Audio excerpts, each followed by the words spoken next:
This ain't what you wanna play.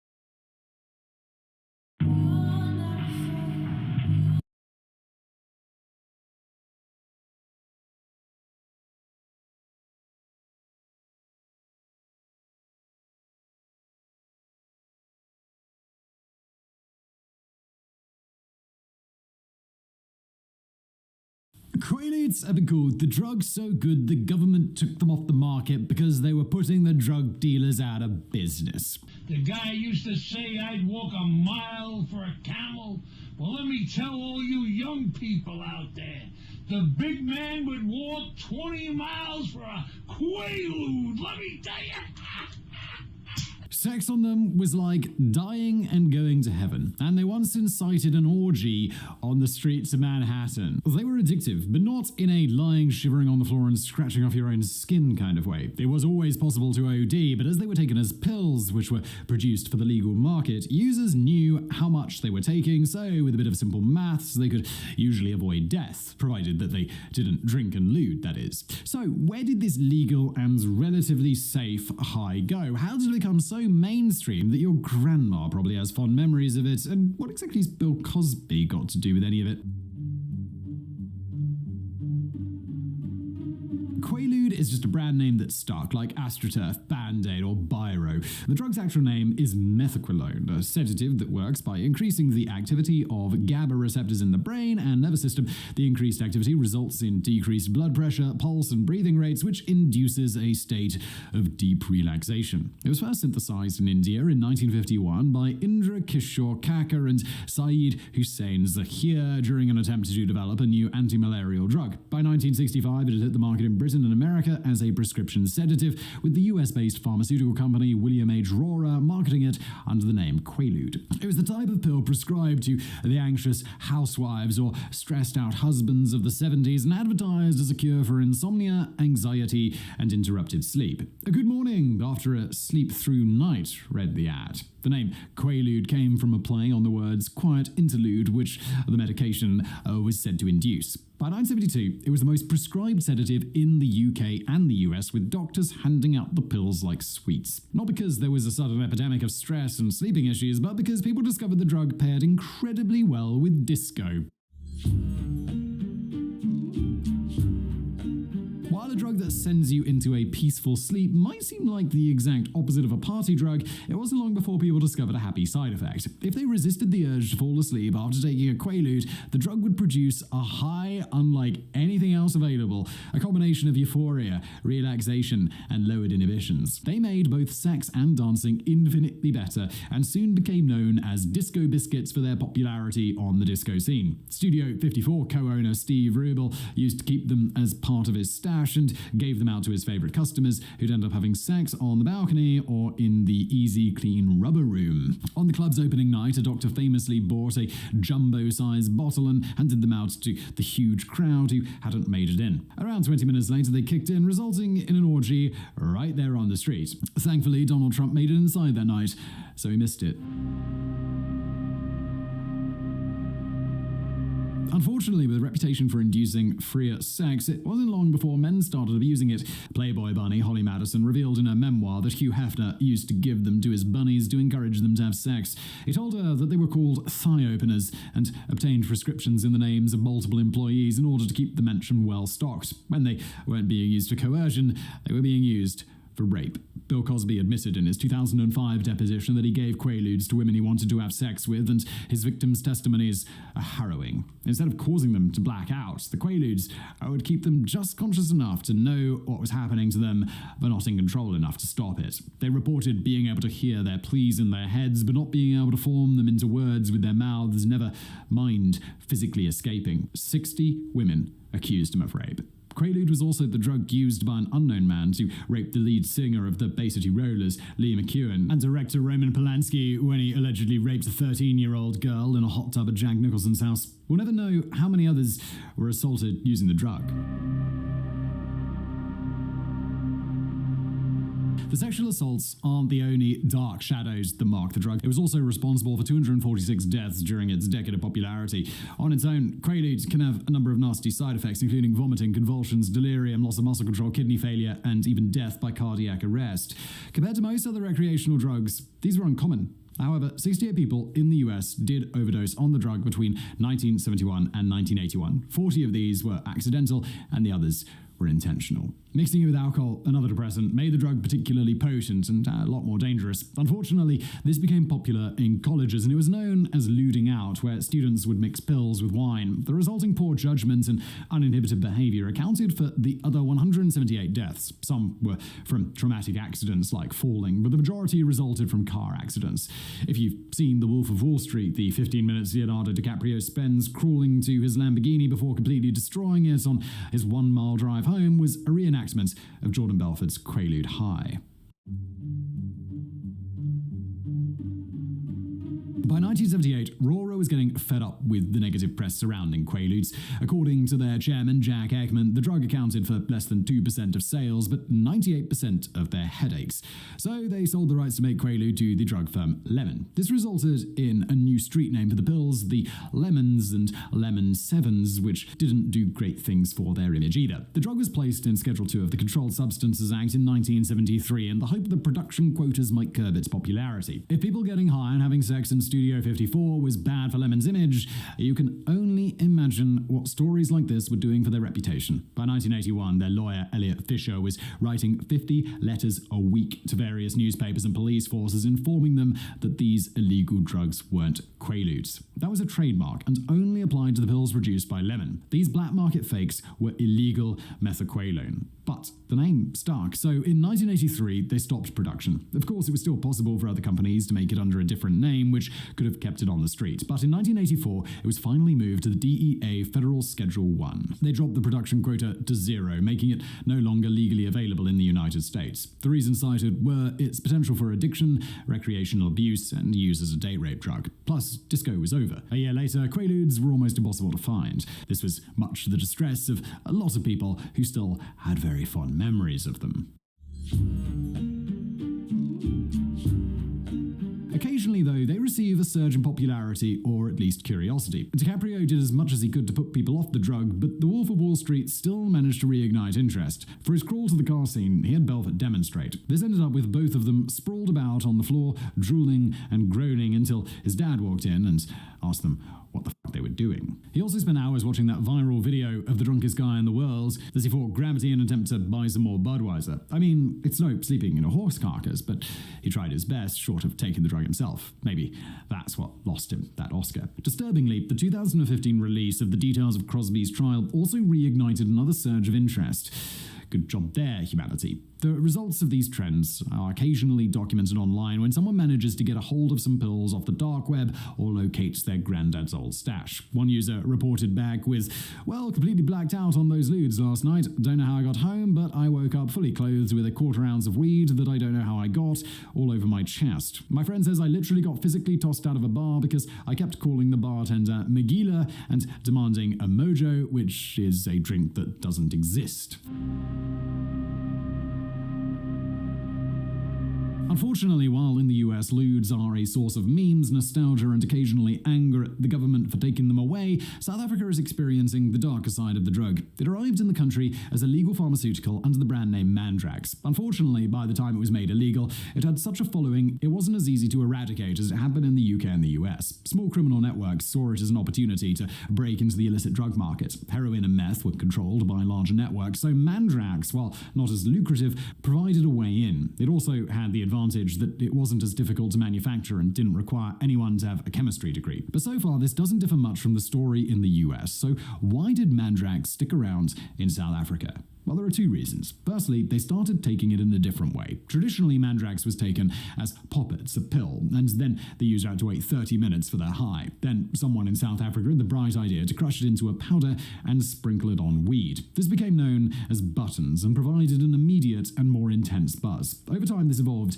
into bottleneck or white pipe, where users would smoke the mixture through the neck of a broken glass bottle. The second reason why Mandrax stuck around has never been fully proven, but it is widely accepted to be true. In the 1980s, the apartheid-era government initiated something called Project Coast. This was a chemical weapons program not just designed for international use like most countries, but also for domestic. The intention was to develop agents that could be used to suppress internal dissent. In other words, a weapon that could be used against the country's own black population. It was led by Wouter Basson, who was later nicknamed Dr. Death for his alleged actions, one of which involved Mandrax. He had it manufactured in huge quantities, weaponized as a fine dust, and prepared for use in riot control. More sinister, though, was what happened to the pills he didn't aerosolize. These he sold on the black market, but in a controlled way. He made sure they ended up in low-income and black communities. Essentially, it was used as a weapon of apartheid, designed to subdue and destroy lives. Basson was put on trial and faced 67 charges, including 229 murders, conspiracy to murder, drug trafficking, and drug possession. However, he was ultimately acquitted. Meanwhile, Mandrax continues to plague South Africa. While not as popular as amphetamines or heroin, it's still widely used. In 2021, 1,938 narcotics arrests were made. Of those, 1,117, more than half, were for Mandrax. There are some calls for tighter enforcement, particularly in preventing the drug's base ingredients from entering the country from India and China. Others, though, have suggested an easier method. Simply wait it out. According to criminal expert Simon Howell, who's studied the drug's use in South Africa, it's now mostly used by people in their 30s, 40s, and 50s. It's just not a cool drug for young people to start taking, so the hope is it'll die out. Just like this. Today's episode is brought to you by... Partly because you have something that marks you out from the norm, like a tilt towards autism, because a lot of the people, it was just released with the Tavistock staff. You know, the Tavistock closed down in the UK. That was the big gender surgery performing institute in the UK. How was that closed down? What happened? Government closed it down.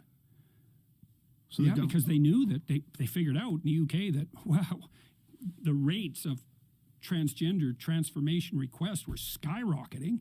And even the people at the clinic knew that they were rushing people along the transformation pipeline way faster than they should have without proper clinical evaluation. There's 1,000 lawsuits out against the Tavistock in the UK now. Wow. 1,000. Out of, I think, 30,000 transition processes. So what is the difference between the way the UK is processing this versus the way we are? Well, we're still where the UK was 3 or 4 years ago. We haven't woken up to the fact that, you know, all hell's going to break loose on this front with people like Chloe Cole, you know, launching lawsuits. That's the only thing that's ever going to stop this. Lawsuits, absolutely. Yeah. Or jail sentences. So, like, it's absolutely appalling. This is part of the reason that I felt like I've been at war for like 6 months. It's so crazy that what you're saying here, although it's backed by the literature, it's obvious you have an expertise in this area. That this is labeled as transphobic. This is a transphobic Well, it's even worse than that, you know, because the data, and this was known, let's say 10 years ago before this all became an issue. Ken Zucker in Toronto, he was the world's leading authority on transgenderism. You know, he divided it into two parts. There's the autogynephilic types. Those are the guys who get sexual kicks from dressing up in women's clothing and then go do drag queen story hour. Say, well, we're just, you know, pristine and pure. It's like, no, you're not. You're getting a sexual kick from dressing up in women's clothing. And let's not bloody well forget it. And you can't even say that now, but every clinician worth his salt knew that for decades. And then there's another subpopulation, and those are usually gender non-conforming kids. And, you know, like a conservative skeptic might say there's no such thing. It's like, no, there is. So your typical gender non-conforming kid would be, this would be the perfect target for this, would be feminine boy or a masculine girl who's high in trait openness, so has kind of a mutable identity, who's also high in neuroticism. And there's lots of kids like that. And so they don't fit in that well with their peer group. You know, they're tomboy girls or feminine boys. And then if you track a lot of them, some of them develop body dysmorphia. They're not very happy with themselves at puberty because they don't fit in. But Zucker showed very clearly, he ran the transgender treatment clinic at CAMH in Toronto for decades, and he was one of the world's leading authorities in terms of publication. I think he was the editor of the lead journal for years. They just took him out in Canada, fired him and disgraced him, and he battled on the lawsuit front for like 10 years and was eventually vindicated, but he didn't have a political bone in his body. He was a clinician through and through, you know. He wasn't playing political games, documenting autogynephilia. That was just clinical reality. Now it's become verboten to even suggest such a thing. Oh, there's nothing sexual about this. It's like, yeah, right. You're dressing up in lingerie before your mirror at home, tucking your dick between your legs, imagining you have a vagina for a sexual kick. Oh, there was nothing sexual about that. Yeah, right. Bloody absolute liars. Now, then you have the kids who don't fit in on the gender front. That's a different pathway. But with them, if you leave them alone, so do no harm, leave them alone. 90% of them accept their body, their sex, by age 18 or 19. And 80% of them are gay. So what that also means is, and the gay community is going to wake up to this sooner or later, is that most of the kids being sterilized and mutilated are gay. 80% of them. So I don't see how the LGBT alliance is going to hold up under that sort of reality. So, yeah, that's for sure, man. What a crazy and here, situation. let's add something equally ugly to it, since we haven't gone far enough yet. So here, we'll do a little bit of arithmetic. So a while back, Disney executive mentioned on video, this is when Florida went after Disney, was all when this was happening. She came out and said, I think she was head of domestic programming for Disney. She said, well, I have 2 children, 5 and 7. One is trans and the other is pansexual. And I just thought mathematically right away, it's like the chance you have a trans kid is 1 in 3,000. That's not a very high chance. And let's say the chance that you have a pansexual kid is the same, whatever pansexual means. I don't even know how to calculate those odds. But whatever that is rarer than trans, because no one ever even heard about it until 5 years ago. So the joint probability that you have a trans kid and a pansexual kid is 1 in 9 million. The odds that you're a pathological narcissist sacrificing your own children to the glorification of your compassion is 8,999,999 to 1. So, like, do you have a trans kid and a pansexual kid, or are you a devouring mother? Well, you can look at the odds and decide for yourself. Jesus. Oh, yeah. Oh, yeah. No kidding. Look, man, Freud was no dummy when he pointed to the fact that the devouring mother was one of the major impediments to proper human development. He knew that, looking deep into the darkest families and seeing this proclivity of the overprotective mother to destroy the developing integrity of the child, to keep the child infantile, to cling to that relationship instead of developing a life for herself and letting the child go flourish. That's Hansel and Gretel, right? You're lost in the woods. Why? Well, your family's broken up. You have an evil stepmother, so now you're lost in the woods. What's your abuse rate if you have a step-parent? 100 times normal. So you're lost in the woods. Well, what happens? Well, you come across a gingerbread house. Well, that's pretty damn convenient. You need a house. It's more than you could even hope for. It's not just a house. It's a house made out of candy. Well, what's inside a house made out of candy? A witch who wants to fatten you up and eat you. And that's the devouring mother, you know, and that's an old fairy tale. Yeah, no kidding. Yeah, and so, you know, we could dwell on that for a minute too. One of the things we won't honestly discuss in our society, one of many, is the fundamental nature of female political psychopathology. You know, and there's male political psychopathology, obviously. That's what the feminists complain about all the time when they talk about the oppressive patriarchy, you know, toxic masculinity. There's no shortage of toxic masculinity. So is there any toxic femininity? Well, not if the feminine is just the, you know, oppressed virgin goddess whose nature, but how about we don't live in that fantasy world? And we know, yeah, there's female political pathology, the tendency to infantilize everyone, and the tendency to assume that everyone who doesn't go along with the infantilization is properly characterized as a predator. And so, you know, you wonder, why are the universities turning into extended daycares? Well, a lot of the reason for that is that, part of the reason I'm pursuing this action with regard to the Ontario College of Psychologists, well, there's two reasons really. Three. One is, leave me the hell alone, guys. You've been on my case nonstop for 7 years, not once before that, in 20 years of practice. There's no complaints ever levied against me. It wasn't until I started to become, relatively well-known publicly that the college came after me. And 7 years of that gets to be a bit much, especially now that there's 13 lawsuits compiled up, and all of them are for political opinions, and half of them have been put forward on false grounds. But even that's not enough for me to engage in the battle. The reason I'm engaging in the battle is, well, first of all, you want me to do social media retraining so I communicate better according to your experts? It's like, experts by what criteria exactly? What's a social media communication expert? You got any documentation that even exists as a field? And how do you know that if you have that social media expert train me that I'm going to be a better therapist? There's no body of data that suggests that in the least. So I'm not going down that route. We should explain that, because so I've already been sentenced, right? Yes. So this isn't a threat by the college. This is what the situation already is. I haven't been hauled in front of their disciplinary board yet, but they've already convicted me of disgracing the profession and sentenced me to an indefinite period of re-education. And that's the second most serious punishment that they can levy against a professional. The first is to take away the license. The second is to undergo this retraining and to publicly announce the necessity for that, which they've already done in my case. And so now I have to sit down with these experts at my expense for an indefinite period of time until I'm trained properly, whatever the hell that means, by the criteria of the so-called experts and the college. And that isn't pending an investigation.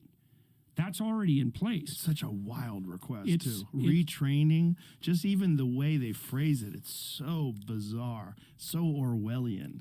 Yeah, well, like I said, it's your fault, because it's the whole transcript of our last conversation. I don't imagine they'll be that happy with this one. So, but the other reason I'm pursuing it, and to the degree that I'm able to keep my head clear during this process, because it definitely makes me angry, and really made me angry over Christmas when I was spending Christmas going through the minutiae of all these bloody lawsuits, trying to figure out what the hell they were up to, instead of, taking a bit of a break and having some time with my family.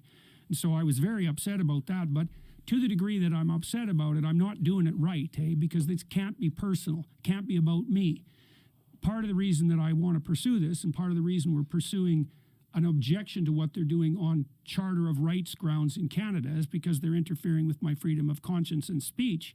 And again, it isn't even the case that the reason that that's a problem is because it's about me. The reason it's a problem is because the colleges in general, like the regulatory boards of professionals, are doing this to everyone. Lawyers, physicians, teachers, massage therapists. There's all these licensed professions.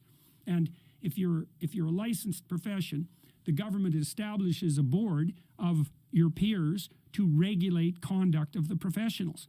Now, in a functional time, all that happens then is that generally the people who get in trouble with their own clients, right? With the people they've been dealing with directly. And then the board steps in on the side of the person who's been injured by a pathologically practicing professional. And fair enough. But now it's been weaponized, and it's been weaponized as a political tool too. And it's not like activists don't know that. And it's so preposterous because I have 20 million people following me on social media, and God only knows how many views of my videos, for example, or the interviews you and I have done. It's tens of millions. And how many people complained? 20 out of millions? And then the college didn't have to pursue those complaints. They have to investigate them. So I don't know what they're doing now because, of course, they've been inundated by thousands of complaints about their own behavior. So I have no idea what they're going to do about that. But they didn't have to investigate. They chose to investigate. And as I said, they did that despite the fact that half the complainants claimed to be my clients and weren't.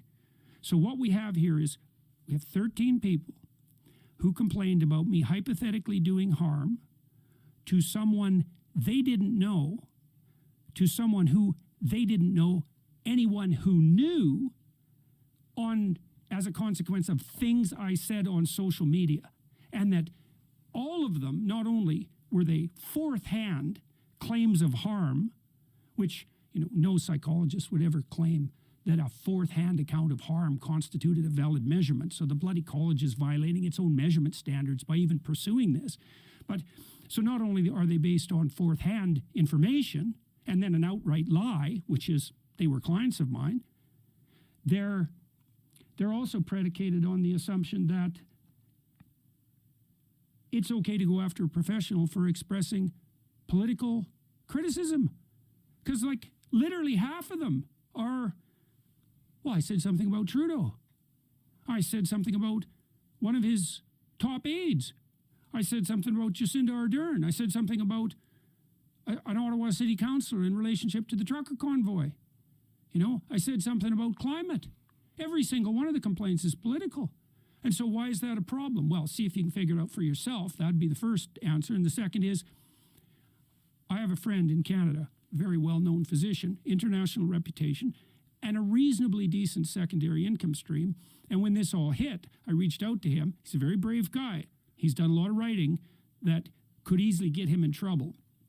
I said, look, maybe I could get you and Bruce Party, this lawyer at Queen's University, who's gone after essentially the college that functions for lawyers. I said, we should do 3 letters, same time, saying, that the colleges are chilling free speech in Canada with psychologists, with physicians, and with lawyers. And he said he didn't have his house in order enough to dare to take on the college. And the problem with that is that I don't know anybody in Canada who's a physician that's more well-situated than him or braver. And even he was loath to do it. He'll do it eventually, but not now. And so here's the situation we're in for all you who are listening. If you go to see a professional when you have a crisis, psychologist or a physician or a lawyer, let's say, you bloody well better hope those people are telling you the truth. So here's an example.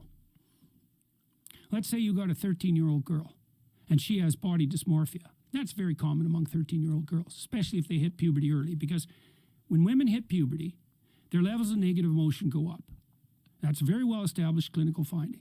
And the reason for that, likely, is that when women hit puberty, the world becomes more dangerous to them, right? Because they're sexually vulnerable. And that's also when you get body dimorphism develop, so men get bigger than women. And so, women should be more intimidated in relationship to physical combat because they're not strong enough to prevail.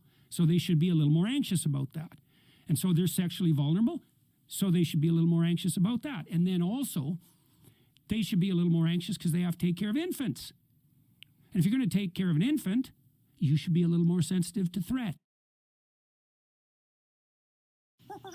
The Joe Rogan Experience. Really John Jones and amazing fight. And Ngannou is another one now where Yes. we're all like, That might still happen. Could That happen. could still happen. but will it happen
I hope when so.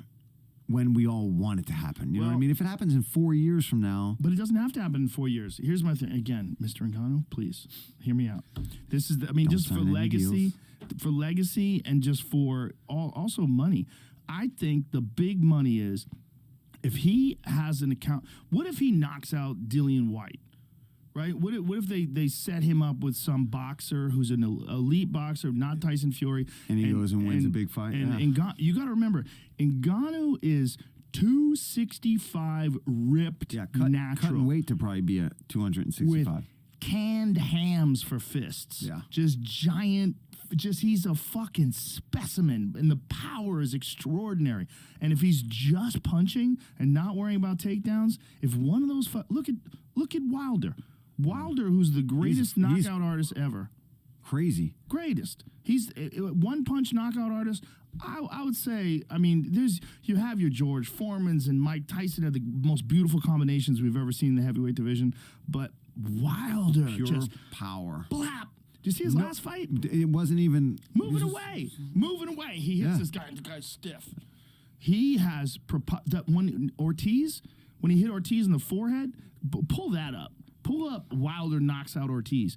Because he hit him, and Ortiz is a durable guy, a tough guy. And he had Wilder in some trouble in that fight. And Wilder just blap. Yeah. Hit him blap right in the forehead. Yeah, you can tell, Head man, snaps that's- back, and Ortiz's eyes are rolled back. He's like, what the fuck just hit me? Those are the things you can't train. That is God's gift to you. And again, it's that long frame like you were yeah, talking look at about. another lean. Look at that. Oh, my goodness. Look at this. Watch this. Here it goes again. Bam! I mean, look at And Ortiz. look at, Ortiz is like, he's what? What Look at- the He's just like trying to put his You don't even mouthpiece know. back in. His mouthpiece is in. He's still trying to find it. His legs aren't moving. He's like, wait a Look at minute. him. He's like, what the fuck? Look at his He's, face. he's like upset Yeah. about it. He's confused. Wilder, preposterous power. But it just goes to show you, like, there's levels. Look at the chin of Tyson Fury. Tyson Fury, the 12th round, that first fight, drops him, dead. right hand, left hook, and even does this, like it's over, like I got him. Yeah. I got him. And Nope. he rises from the dead. Rises. Just I remember fucking watching that crazy. one live, and I couldn't believe it. I was was like, oh, that's it. He's done. Alone in my bedroom screaming. Alone in my bedroom screaming, oh my God, he's winning the 12th round. My wife was in the other room like, what the fuck are you yelling at? I'm like, he's winning the fucking 12th round. This is insane. He almost gets killed. He gets back up and he wins. Plan B option if Usyk fight fails to happen is Ngannou. Oh, wow. Wow. Well, the Usyk fight's gonna happen. It's the most important fight in boxing. I think that fight is gigantic because you got Usyk, who's, beats Joshua twice, and the best movement in boxing and skillful. He's a heavyweight Lomachenko. Yeah. And was the cruiserweight champion, is an undersized heavyweight. And you got Tyson, who's as big a heavyweight as you're ever going to see. Massive. 6'9", long as fuck. Crazy. Agile with back fat. Like, That picture right there, I couldn't Crazy. tell Go if to his that picture. pants were falling down or... go back to that picture, Jamie. The picture just showed the Usyk, the backup fight, that he's a backup fighter. The one that you just had up. If you look, the rolls of fat off his back. Yeah, look at at it there. That back Look at fat it, is man. insane. Peak male performance The right there. bodybuilder. So you beat the bodybuilder. You haven't fought the Gypsy King. They're crazy, dude. He's the fucking best. Dad's out of his mind, too. I love him. I love that guy. Tyson Fury versus Alexander Usyk headed to Wembley in April. Huge boost to British boxing fans. What a fucking fight that's going to be. My God, that's going to be amazing. I just don't know if Usyk has the size to deal with that guy. It's going to be interesting to see what strategy he employs, whether or not he can avoid the big bombs and the reach and the length. So long. But Not the long, lean type that we're talking about. no. A little different. A little different. I mean, he doesn't give a fuck what his body looks like. He's just a fighter. Is he sober? Is he not sober? He's back on the No. sauce now? He just doesn't drink in camp. Yeah, okay. I mean, I don't know if he's sober. I don't think he's sober. He's always, that's what I mean. That's why I'm asking. I know he goes back and forth on, he's right in the head and then he's not. And then you'll see him in a clip and he's had, 14 My mental pints. health. Yeah. Well, he's an inspirational story. I mean, it really is. I mean, the guy was like, he beats Vladimir Klitschko. He becomes a heavyweight champion and then loses his fucking mind. Yeah. He's drinking constantly, almost committed suicide, was driving his Ferrari, thinking about just fucking driving off a cliff, and then gets it together and becomes a heavyweight champion again. Yeah. And then wasn't fully all the way back when he fought Wilder. Yeah. And then fights Wilder in the rematch, and then now he's fucking tuned up and ready, beats the brakes off of Wilder. And then the third fight, Wilder catches him with a bomb. Yeah. That bomb that he caught him where you see the fat ripple all the way down to his body. Any other human Is that not Wilder getting back up. Any other human. Nobody punches like Wilder. Nobody.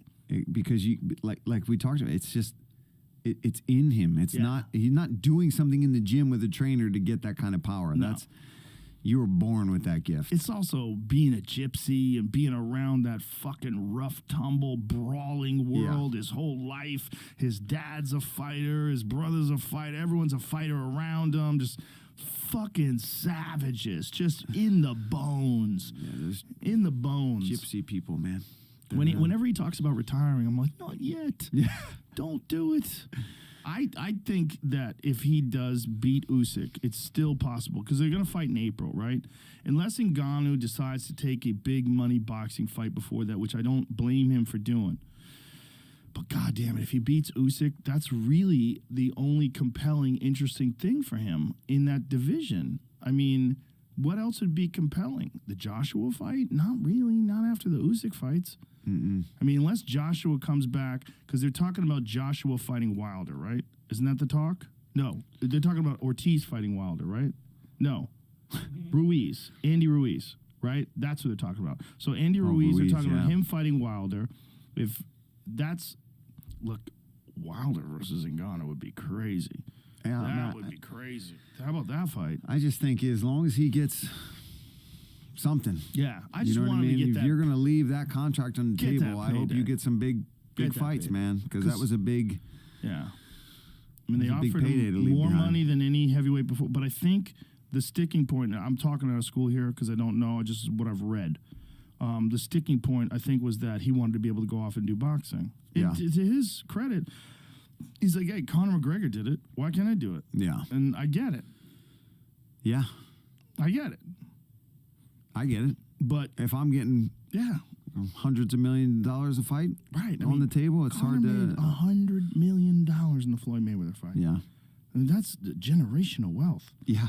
Like, how do you fucking But he say lucked no? out where the UFC wanted to partner with that and make that Yes. happen, right? That's where that whole situation Yes. really, and that's what Ngannou, I guess, wanted too. And it's Yeah. just like, man, they probably did that one time and we're like, all right, you know what?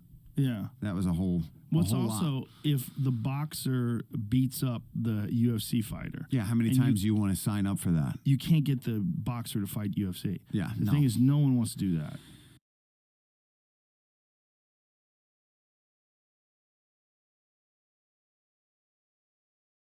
I'm here with Mr. Beast, the brilliant mastermind behind some of the most popular videos ever created.